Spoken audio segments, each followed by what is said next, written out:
She just wanted Iris, I gave her Iris. I gave her Jerry. That's what Sigmund Freud is. My cup. My cup you wet. Huh? Mine is wet. No. Hello. I can't stay long. Huh? I don't think so. I'm Scott Friedland. Scott Friedland. You draw here? Do you draw here? I model here. Oh, you're a model. I haven't drawn you yet. I come in Friday night. I call it date night. When do you come, Friday? Yeah, night. Oh, date night. Because, you know, you see everybody else on dating them.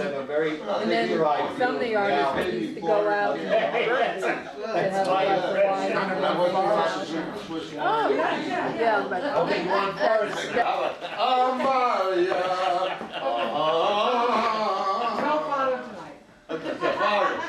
Okay, that's the blues. Right for now? Okay, so let me introduce. Everybody sit down. Oh my God. Sit down. Everybody sit down. Everybody's cell phones off, right? Everybody's cell phones off. Oh, Alex, sit over here by Eve, and we'll get this over here. Just a moment. So this is our first act, and we have on flute Andrew Bolotowsky. Let's welcome Andrew. And on didgeridoo, Dave, also known as David Galt. David Galt. Welcome to didgeridoo. And then we have, I can't say your whole name, Nylaia. Nylaia. Let's all welcome Nylaia. And I'm not sure what she's going to do, but you'll soon be enjoying it, I'm sure.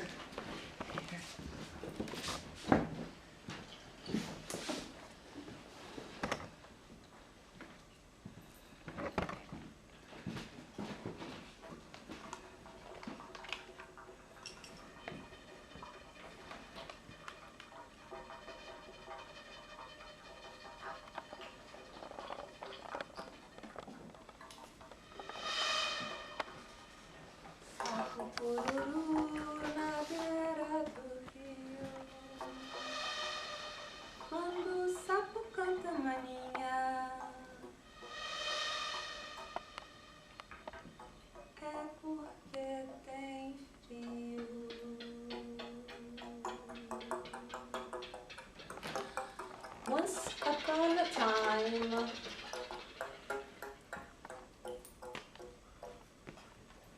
there, in the middle of the Amazon forest,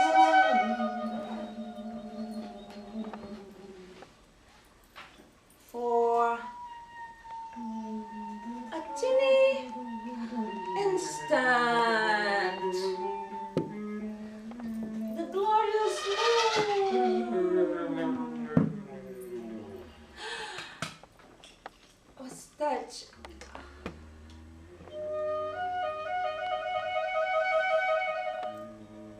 by a glimpse of a sun ray within a dew. Ah, Nylaia, manhã, o sol vai esconder a clara estrela.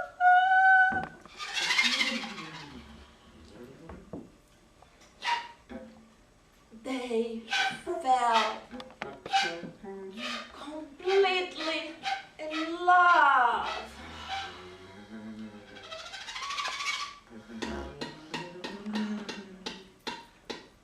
And it was such a passionate feeling that the whole forest, wow, was cheering.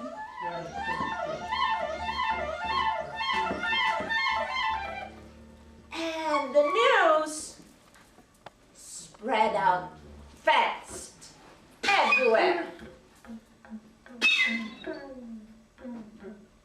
Suddenly, Tupam, the almighty God of the gods, of the Tupi native tradition, from the heart of the Amazon forest.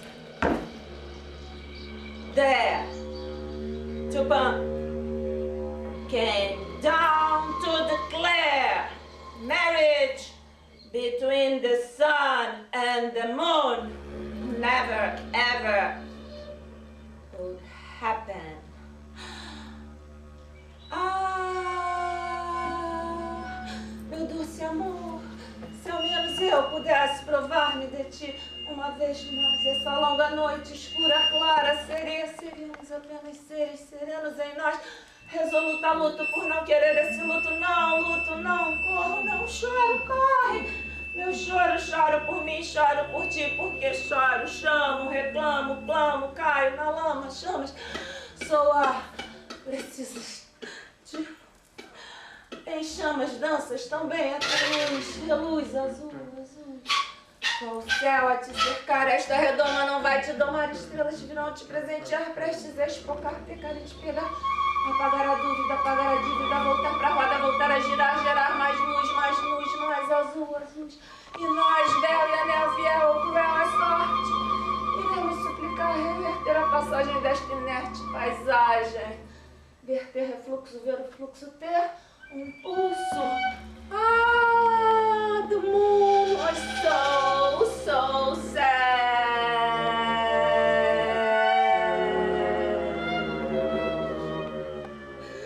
And she began to cry.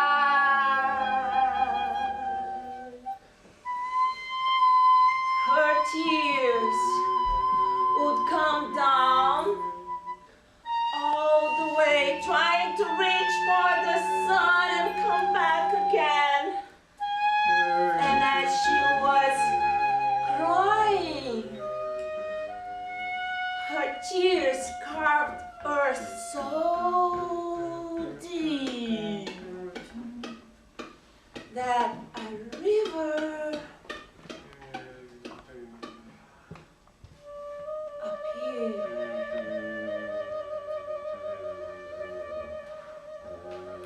Bring me your soul. I shall make you an oar. Bring me your oar. I shall make you a flow. Bring me your flow. I shall make you.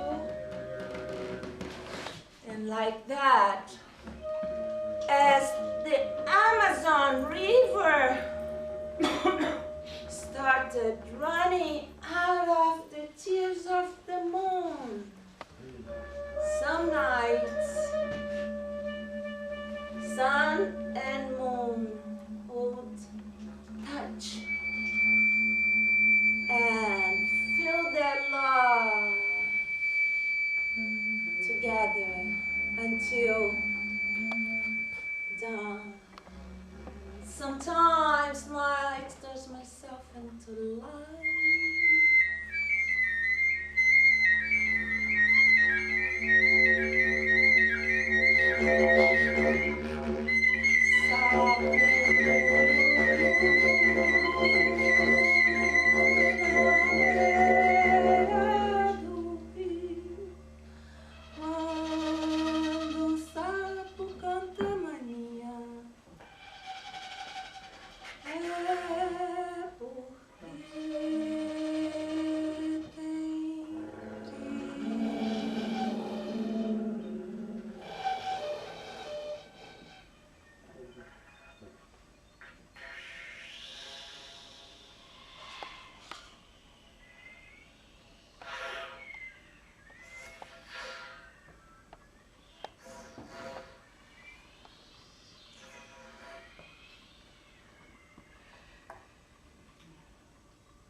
Now, may I invite Minerva? Yes. Come on up. Come on up. Wait a minute, let me get my stick over here, but I thought we were gonna put the Come little. on, help her Come out. on, Come on. let's put this You here. got a friend. I'm gonna turn sideways if you don't mind, so. Now, I only started my memoir before I had my stroke, and I had written 2 parts and put them on my website from a quartet called My Virgin Heart in St. Louis. So, sort of before the sexual revolution, the kind of courtship that went on between boys and girls, so to speak. And this part I hadn't finished, so I just wrote it recently to finish, and it's called My Virgin Heart in St. Louis, John Hartford, or The Question, 1957. And after I read it, I'm going to read an afterword. But this is the story of that time in St. Louis in 1957. It wasn't really a date. Did I want to hear some bluegrass tapes he had at home, a few blocks away from the art school where we were students? I was a sophomore, and he was a junior, a new student having just transferred from a fancy East Coast school. His car was in the school parking lot, and he promised to drive me home later. In 1957, everyone in St. Louis who had a car drove everywhere, even if they were only going around the corner. At his parents' house, we sat next to each other on a large couch in the living room and listened to hard-picked mandolins and banjos and hard-driven song verses. I can still feel the size of that room and visualize our relative positions on the couch and recall his gestures as he stood up every now and then, walking across the room to deal with the sound system. Was it just his slenderness, or was there something in his nature that triggered a heightened sense of space in me? The first time I saw him, it was sitting in a large window bay in one of the drawing classrooms with a banjo on his knee. Barbara, my best friend, had just met him and wanted me to get to know the guy who played banjo. Folk music was the rage among many college students then. Much later, his lean body was all the way over to one side of the window bay, leaving a significant emptiness next to him. The space was not uninviting, yet it seemed he was surrounded by a vast loneliness.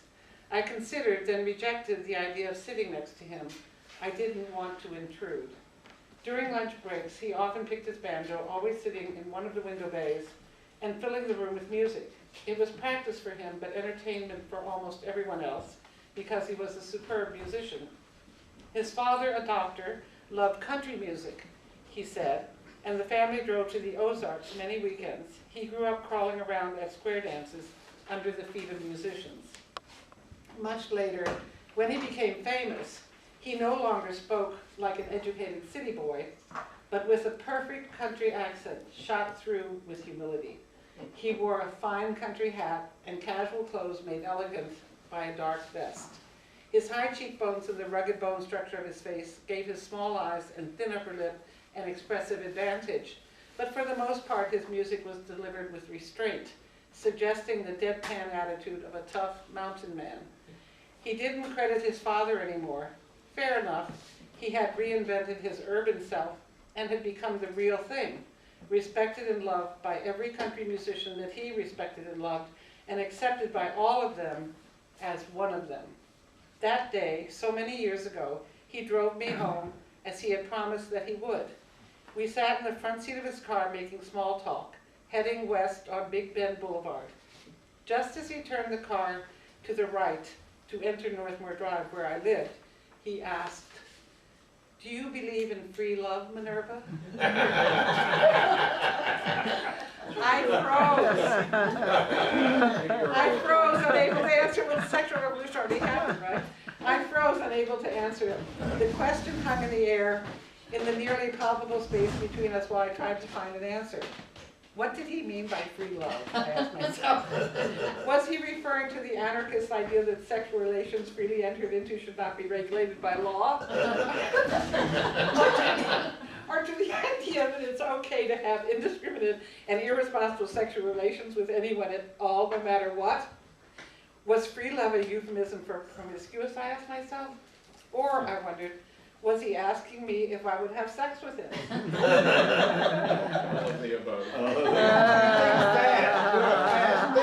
Oh, Minerva. You think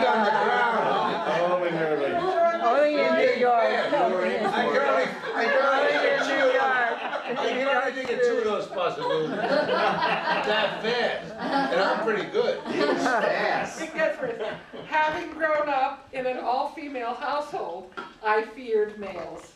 Their toes were too big. And you know what the feet mean, right? Their jokes weren't funny. I didn't like it when they roughhoused. They were way too strong. An unequal match. Impossible to play tennis with. And even if I had a crush on one of them and secretly desired him, as perhaps I secretly desired John, I didn't consciously want to touch any of them. He must have felt my confusion and didn't push me to give a clear answer. What I didn't know at the time, but found out many, many years later, was that John Hartford and David Durham, also an art student, had talked at lunch earlier that very day about which girls on campus might be sexually available. And you were on the My list. name had come up. By the rules of fair play, both men. I'm writing it down now. Whatever, Durham. 311. By the rules of fair play, both men were free to attempt the conquest. John had been the first to act. John having been discouraged, David pursued me with enough persistence that one day, as we walked slowly hand in hand, lost in conversation along the road that led to the back entrance of the school, we didn't notice that there was a car behind us that had slowed down and that the woman behind the wheel was waiting patiently for us to move at our own pace. I remember John coming up to me in the hall at school. He established a distance between our bodies that was friendly but formal. He clearly had something on his mind. He said, Minerva, my mother saw you and David the other day walking hand in hand by the back entrance. You had no idea that she was in a car behind you. She said to me, those two must be in love. So the patient driver was John Hartford's mother, and oh, she thought like a poet. And she shared her poetic thoughts with her son, who also thought like a poet. Clearly, John was admitting defeat and was letting me know that he was putting to rest forever any claim to establish intimacy with me. But I like to think that he held on to his mother's poetic perception, and that he used it a few years later when he wrote one of the lines for his famous song, Gentle on My Mind. It's not something that somebody said because they thought we fit together walking. It's a line that keeps you in the back roads by the rivers of my memory, that keeps you ever gentle on my mind. That's a song, okay. So indeed, now, so many years later, you guessed it, it is he who is in the rivers of my memory, ever gentle on my mind. That's what I wrote about years ago. Now I want to read the afterword, which is more academic and intellectual about him, and I think is necessary. What was his real name? Well, Chet Atkins got him to put a T in it. John Hartford is his stage name, and Hartford was the other. So this is my afterword. Browsing YouTube a few years ago, I found by chance a stunning and surprising performance given by John Hartford before he died of non-Hodgkin's lymphoma. Even in a weakened state, Hartford was a poet in the deepest and oldest sense of the word, employing a traditional genre, fusing language, rhythm, and rhyme into a construction that allowed for many layers of interpretation. His beat was insistent, confident, and virile. Anglo-Saxon versification was made modern. I think that it was his beat that most surprised me. I hadn't talked with Hartford in person since college days at Washington University in St. Louis in the late 50s. When I Googled him, I realized that he had managed to live his life true to his gift. I began to admire him. I began to remember him. Over the years, I was always happy to hear of Hartford's popular success, but I was busy with children and art and survival.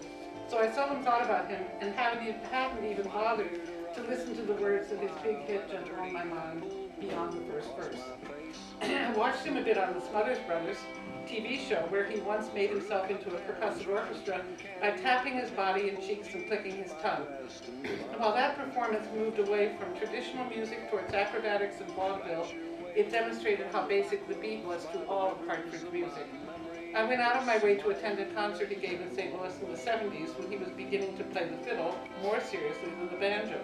He played his violin amazingly then, and mastery of the instrument, it seems, was a major goal in his life. He spent his last years gathering fiddle tunes. In this part of my memoir, I have remembered John Hartford in 1957 when he was still named John Hartford, before Chet Atkins got him to add the T to his name, and just before the sexual revolution happened in America. So that's my John Hartford story.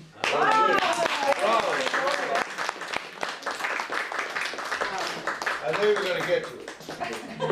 But you gotta want them, keep them waiting, right? You can't give the information out That's to right. her. What do you mean? What do I have to do?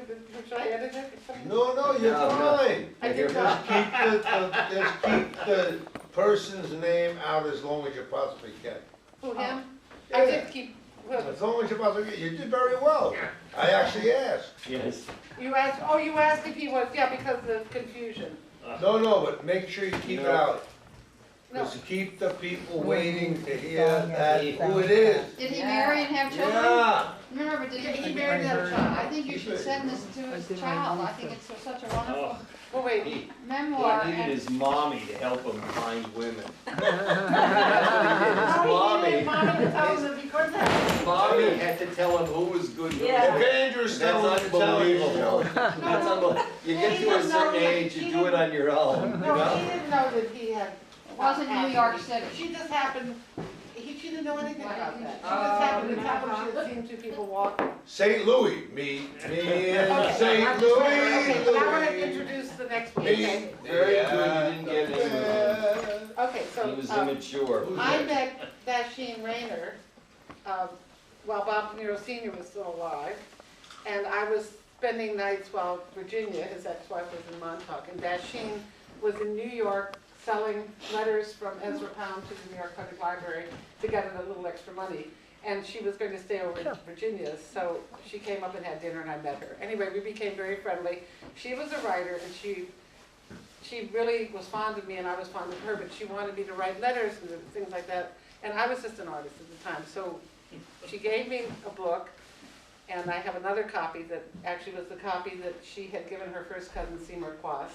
And then I lost the first copy, but I had the second, and I started reading it the other day. It was published in 1960 from a quote. The title is St. Teresa of Avila. I'm glad the bell's ringing before Elizabeth reads, because I would have interrupted the reading. Gives you a little time. So anyway, Re- St. Teresa's quote is, "Life is a night spent in an uncomfortable inn." So The Uncomfortable Inn is the name of her novel from 1960. And I was reading it the other day and I thought, this is really great. It's a little wordy. Relevant. So I said, Elizabeth, will you read Dachine's novel, the chapter about the Irishman, Tom Conway, who's a Catholic. What I loved about it is their description. You'll see. The Irish Catholic guy with her original name was Silvia Newman, and she changed it to the more exotic Dachine Rainer, Jewish girl from the Bronx. So with this Love Irish Jewish girls from the Catholic guy, and so Elizabeth Let me Hellman. tell you a couple of stories, no, go ahead. The what? This is New York, this is in the village, she's left her anarchist boyfriend and come to the village and met the Irishman. And so Elizabeth's gonna read about Tom Conway, and what's the name of the heroine, Elizabeth, the name of the heroine? Eleanor, or Ellen. Ellen. So Ellie. may I introduce poet Elizabeth Hellman reading Dachine Rainer's 1960, a chapter from 1960.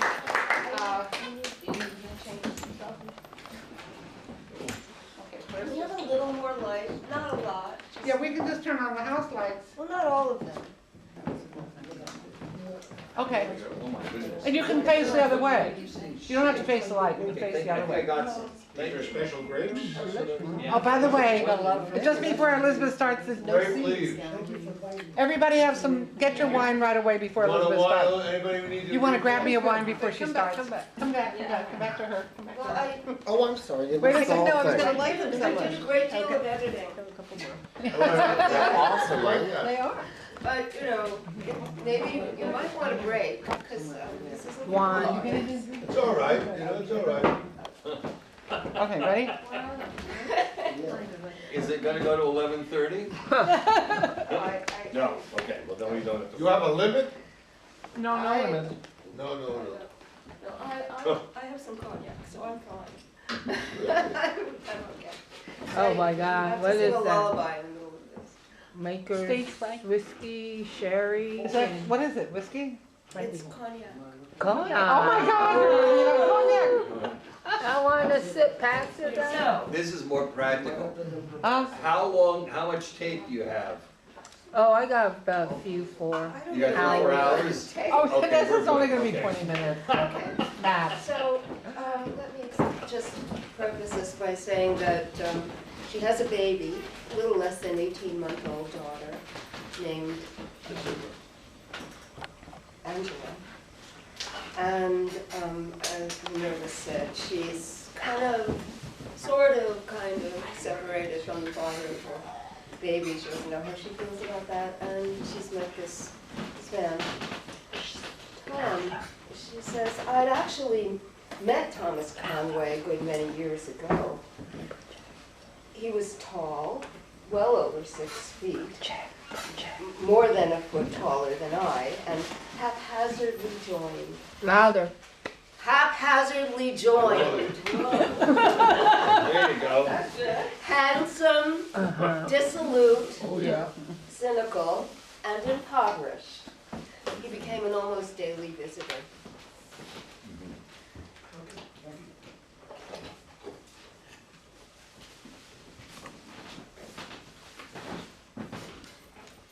Next. So, Breathe in, My own everybody, edits. breathe in. Oh, my goodness. So, Tom arrived early one evening, and we began spending many days and nights together.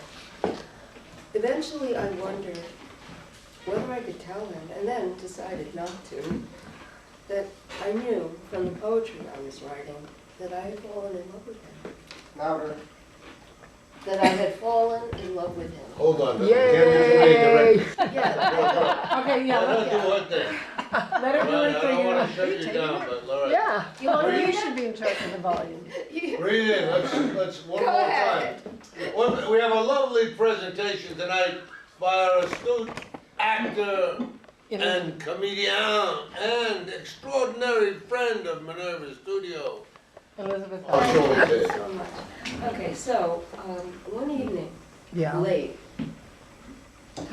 our high resolve wavered, our inarticulate resolve to continue as though we wanted things just this way, affectionate, cool. Our discipline collapsed utterly. We were coming back to the house very late from Black Horse Tavern. We were reckless with cheap wine, talk of a despondent gaiety, and our inadmissible crescendo of feeling. Because he knew my baby's father was coming for the weekend, he said, "Guess I'll be shoving off," and coughed.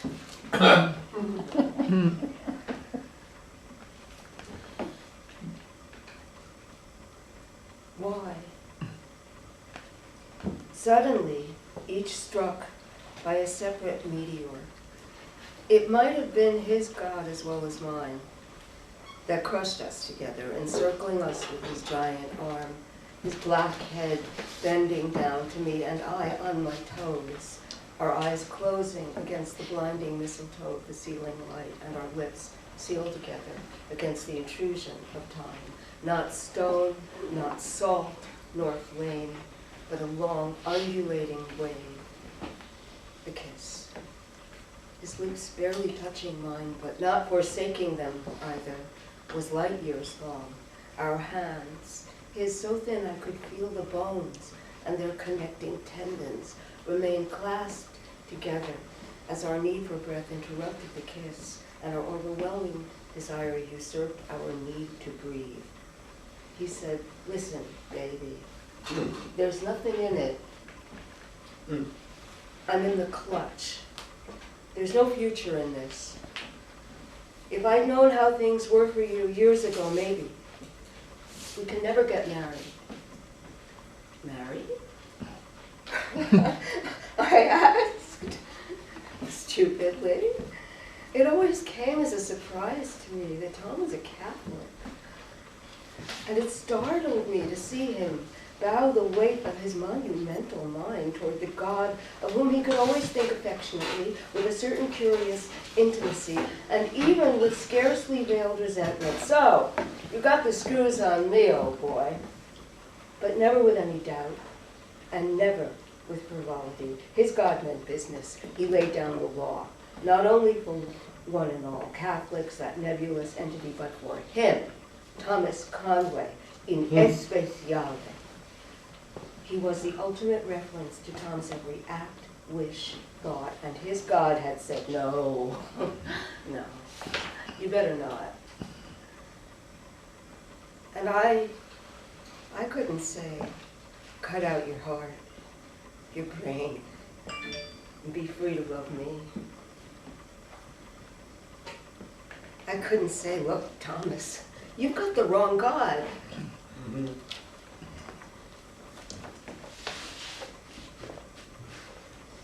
So we continued to spend part of each day and night together, maintaining ourselves by virtue of the most extraordinary self-control, as if ours were a married relationship that had years ago, for one curious reason or another, gone beyond the requirements of sexual fulfillment.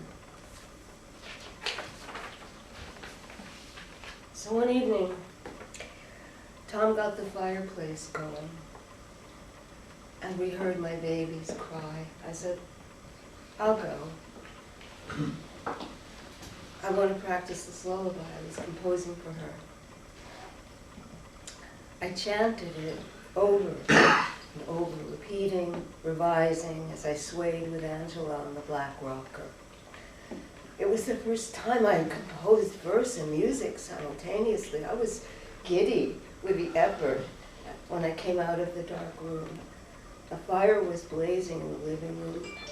Tom, his shirt off, how frail and white he looked, was lying on the purple flowered divan, his legs dangling over the edge. His eyes were shut, his black lashes indolently curled away from the faint marble slope of his cheeks. I sprawled in a chair and watched him a long while. His black hair was long and uncut. It would feel silky.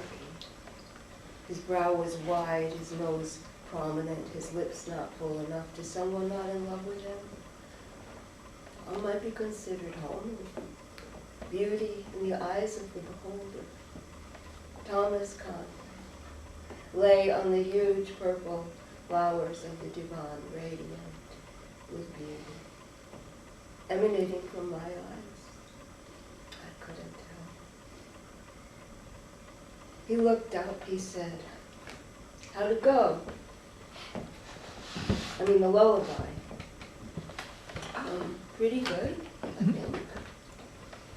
Let's hear. He sat up languidly, but smiling attention.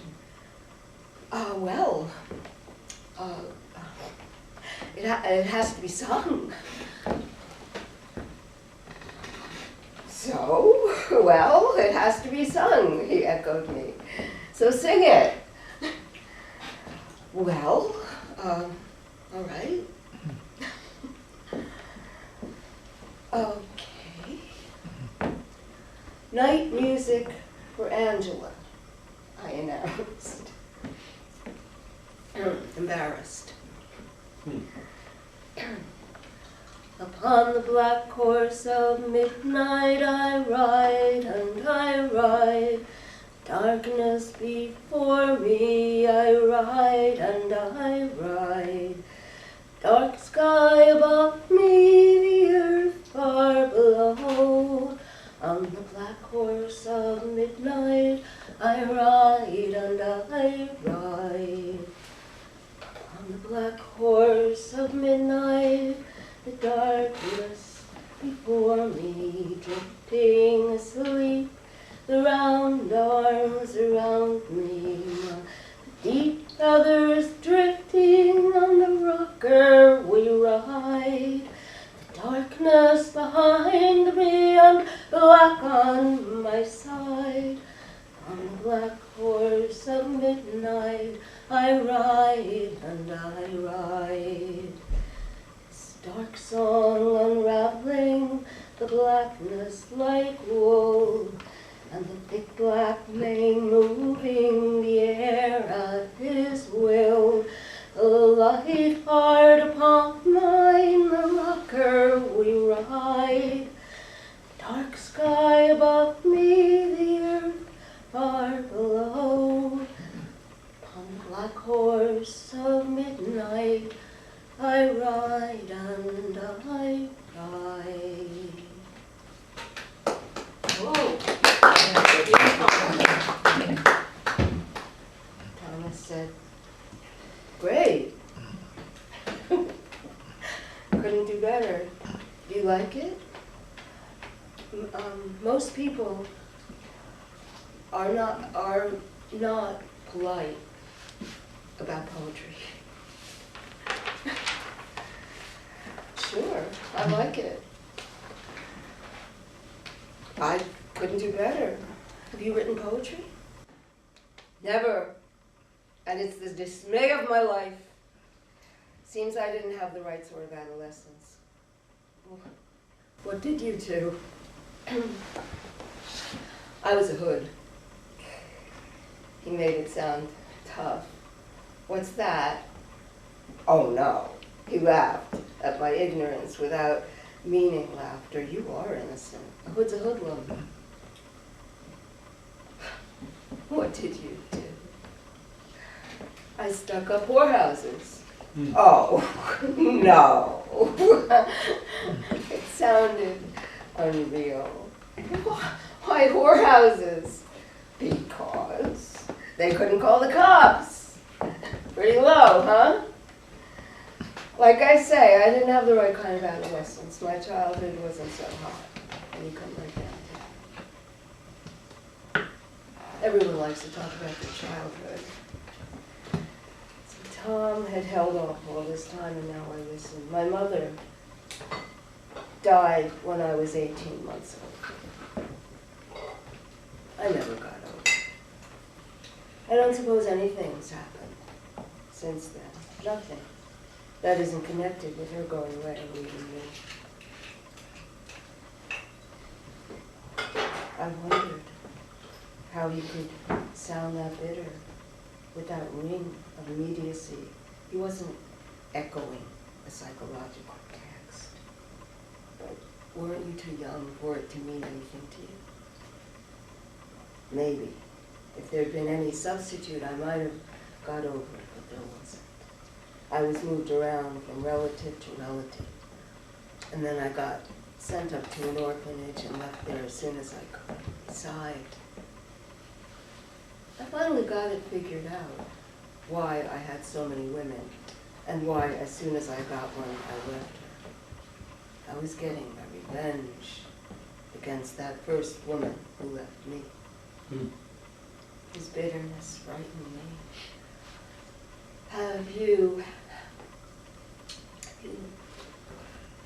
you had many women? I asked. Very many. But I'm never going to leave you. My heart swelled. And because we're never going to be together.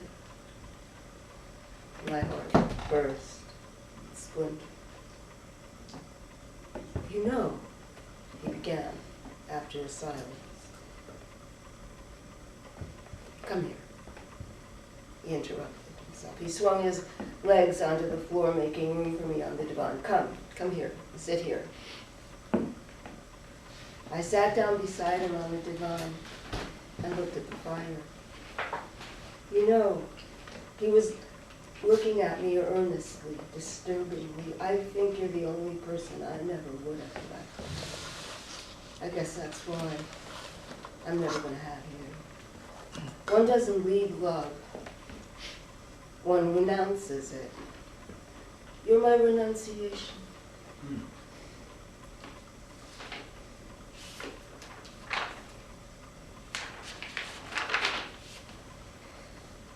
There was such a dichotomy between his writing and his speech. He'd winnowed all the dialect of his tough Boston childhood from his writing. It made it sound just a little self-conscious, literary, And I thought of one of his aphorisms. It is easy to sleep on another man's wound. Was it possible to love a man for his prose style? He said, on the outside, a guy can be pretty smoothed over and rotten inside. It's only in the clutch you can tell. Be hungry and ask him for some money.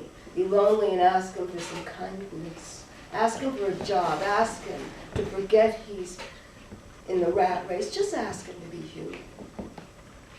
And you'll spot him. Because then he's in the clutch. He has to decide quick. Is he human? Is he a phony? Is he going to steal your article, your job, your woman? Is he going to kill you? In the can, I could spot a phony a mile long. They're scarce there because they don't survive. On the outside, though, when you're in the clutch, they'll let you die. Almost every last one of them.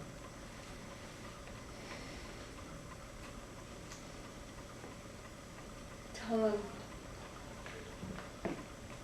I was quiet. I knew that nothing certainly could make one so bitter, tough, futile, but the most heartbreaking suffering, the most unrequited gentleness, the most ordinary needs that rising in the human condition had gone unanswered and uncared for.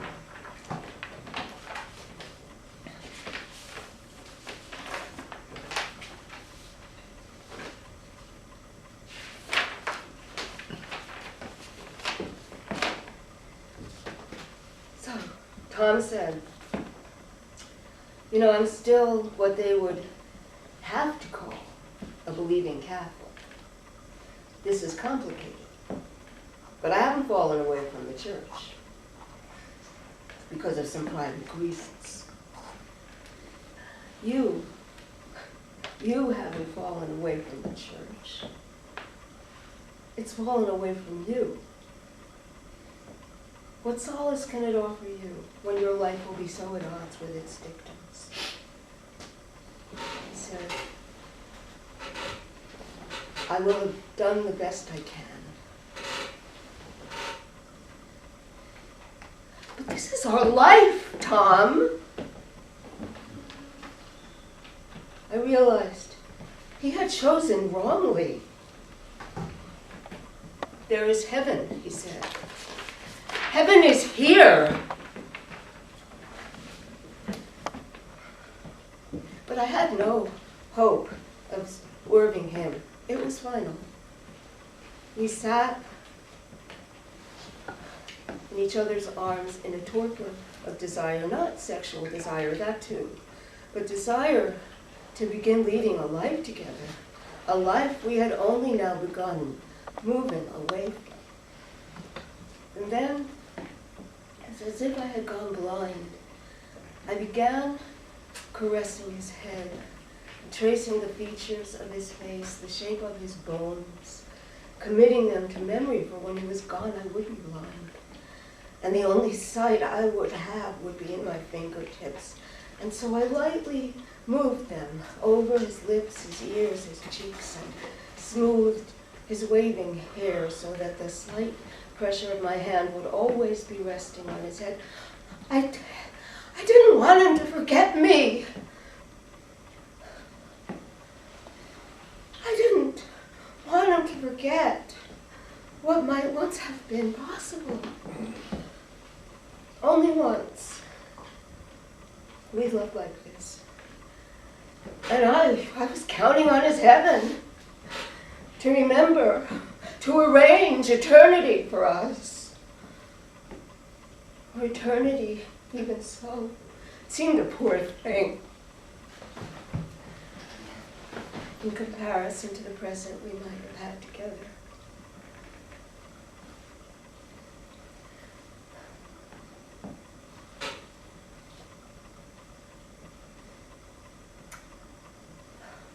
The parlor was chill, and we saw the heavy rain beating down outside on the broken, irregular pavement. Whenever I think of my non-love affair with you, I'll think it happened in England, not on Bank Street. I said, you can't go home in this downpour. We were looking out the French windows onto the garden where the rain beat on the poor broken old statue, on the old grooved benches, and he looked at me suspiciously.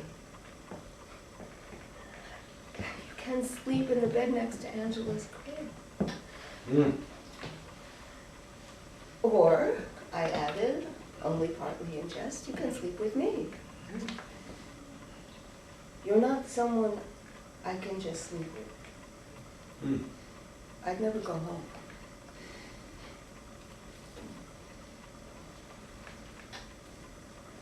I said, until your job turns up, do you want to live with me till you leave?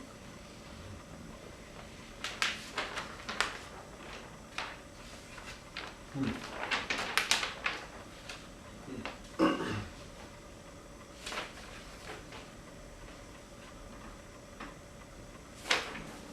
Just say yes. And Tom didn't answer me. I felt his arm around my shoulders as we stood looking out at the rain. Do you want to? Mm. He said, we can't. We can't. We can't. I'm in the clutch, Ellie. There's nothing I want more. Mm. So there's a lot more. Wow. Wow, great book. What?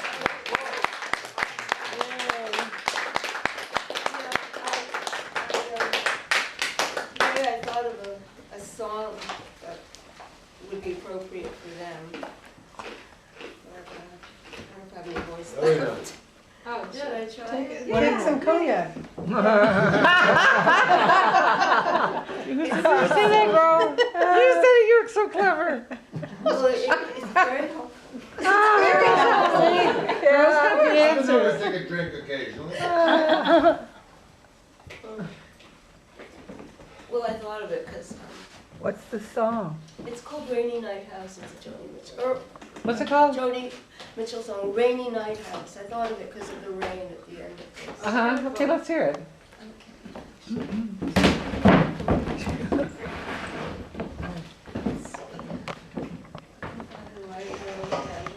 I don't have a thing to give you, no.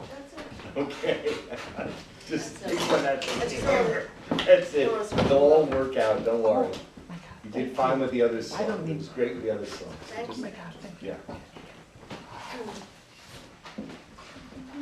It was a rainy night. We took a taxi to your mother's home. She went to Florida and left you with your father's gun alone up on her small white bed. I fell into dreams out of all the night and watched me to see who in the world I might be. I am from the Sundays, go I sing soprano in the upstairs choir. You are a holy man on the FM radio.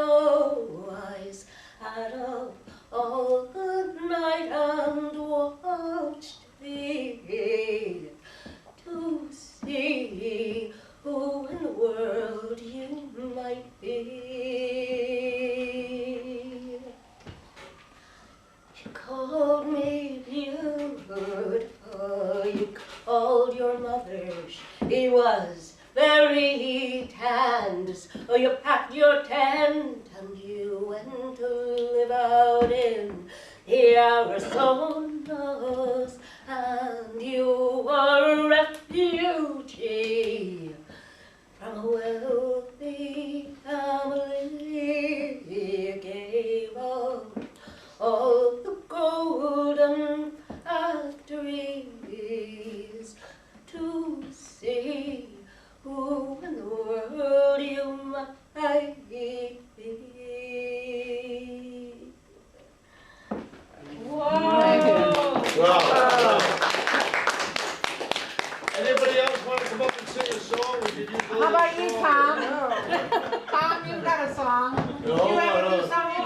Tom to do I'll songs. that was that's a wonderful song. I want to hear Tom's song. It's a wonderful song by the Dubliners.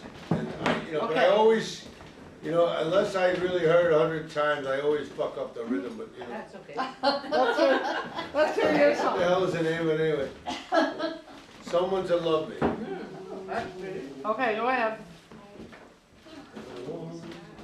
Actually, I wish I had my thing here, I could even prompt myself. Go ahead.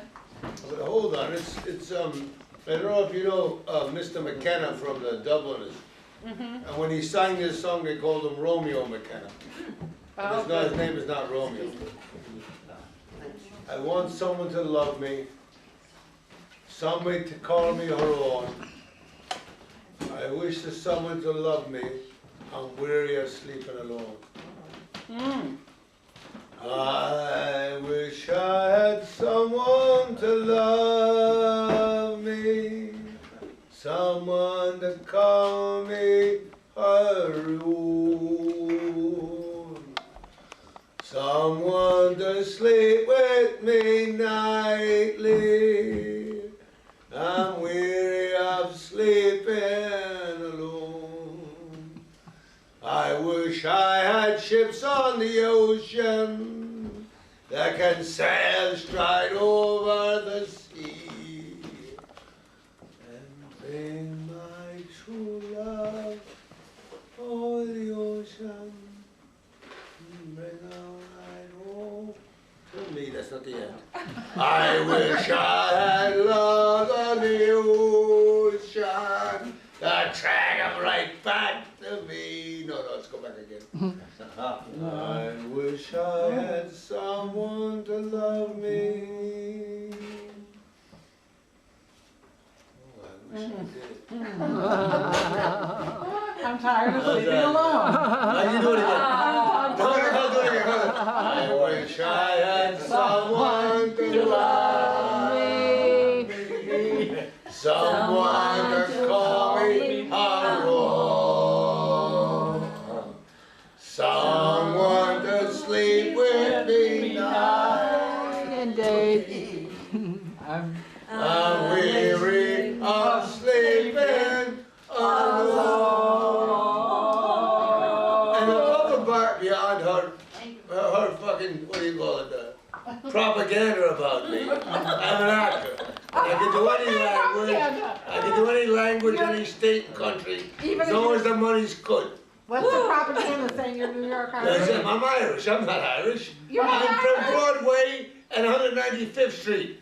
Jesus, Mary, and Joseph. I was born in Jewish Memorial Hospital. Of course, my mother and father and Just grandparents. being born in the No, they cut a little extra off when I got there. Oh, okay. They said because I beat up. Okay, so you are. We heard about you Irish kids beating up all the kids on the way to school. We're taking a little extra off. Just for good measure. No, it's true. That's This is true. going on YouTube. You're going to get us pulled up with That's all right. YouTube. Hello, well, let's go back to the song. I wish I had someone to love This'll pull me, down Susie. someone to call me our own, I was going to pull down Susie. someone to sleep with me nightly. I'm weary of sleeping alone. All the farts and burps and everything. You're better off on your own in a small apartment uptown. Okay, now Tom. Now, Tom, Can yes. you sing Murphy's Bricks? You know Murphy's Bricks? Well, no, but I did, my first Maybe- partner, I I was understand. 17, was I an Irish don't know it. I Republican know the voter. song, but it would be what? Okay, next time when you come back, you're gonna sing Murphy's Bricks. Okay? It's all about what it's like to be a working man. Oh. I'll just put it How down. about, really? we can always sing another song. Eat something. That's another thing. I will give you a That's great. cross of gold, Oh, and much and more than your hands can hold. If you marry, if you marry me. Which one are you all? I will give you the keys to my chest, and much and more than I possess. If you'll marry, obrigado. If you'll marry, if you'll marry me, I will bake you a big pork pie and hide you till the cops go by. If you'll marry, if you'll marry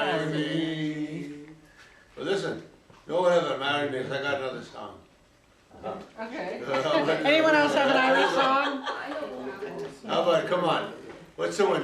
How about Not Tour Lord, there's another in one. Dublin's Fair City?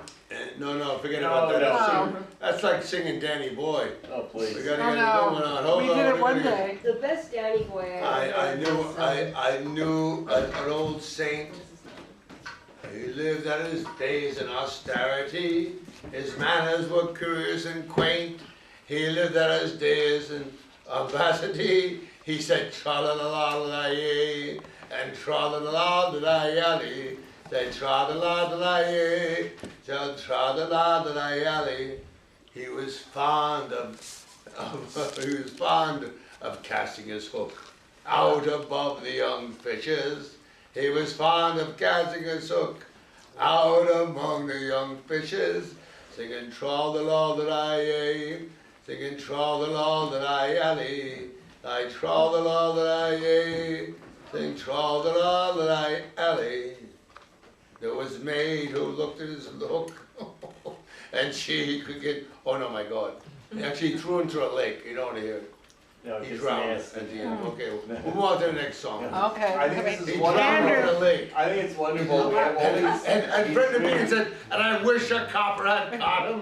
He threw her right into the lake. Okay, now And she we want to sank right answer down. the No, it's just, it's wonderful. He's singing and all you guys are eating salad. It's wonderful.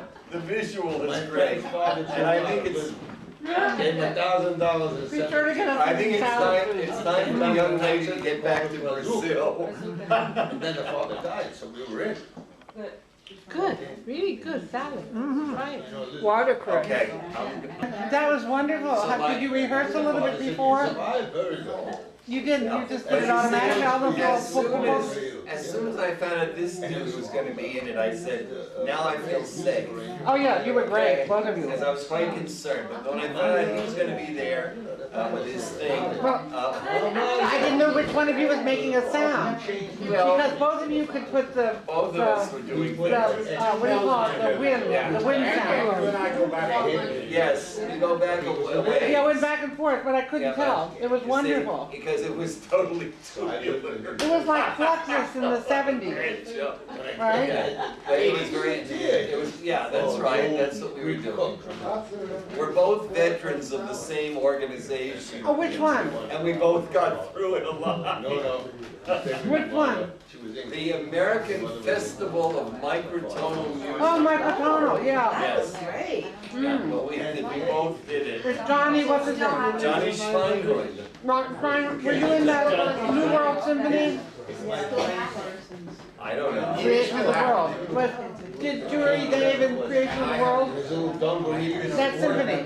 For 30-something And the years. block, what was his name, block? Word about, Dan Block, or somebody like that. Oh, I don't know who that is. I guess we Did did Microtonal. So everyone enjoy yourself, my get some voice more wasn't wine, heard. Oh, yeah. get some more stuff. I had this very nice idea that no one seemed to want to put down. Participation. Matter of fact, I'm not going to Spain. Music is played, and all of a sudden